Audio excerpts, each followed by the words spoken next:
Top quality और consistent performance के लिए सिर्फ सिल्वर पंप्स। टॉप क्वालिटी और कंसिस्टेंट परफॉर्मेंस के लिए सिर्फ सिल्वर पंप्स, नाम याद रखना। नाशिकमध्ये सुरू असलेल्या संततधार पावसामुळे आता गोदाघाट परिसरात पुन्हा एकदा पाण्याची पातळी वाढलेली आहे।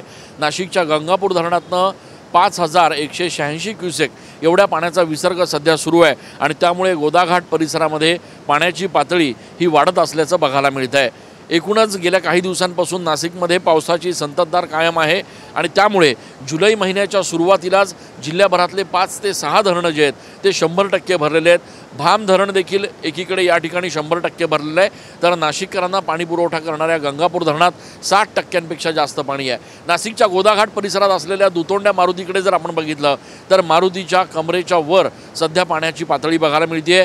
सिद्धपाताळेश्वर मंदिर असेल, यशवंतराव महाराजांचं मंदिर असेल, या मंदिरांमध्ये सध्या पाणी शिरलेलं आहे।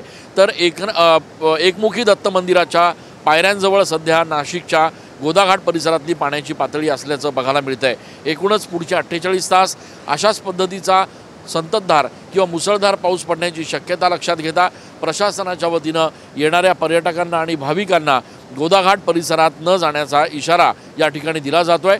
त्याचप्रमाणे गोदाघाट परिसरातील रहिवाशांना आता सतर्क राहण्याचा आदेश दिला जातोय।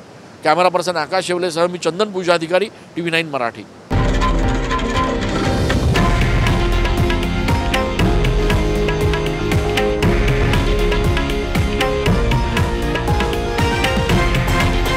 हे आहे देशातील नंबर 1 न्यूज नेटवर्क आणि आपण पाहत आहात TV9 मराठी, एकमेव।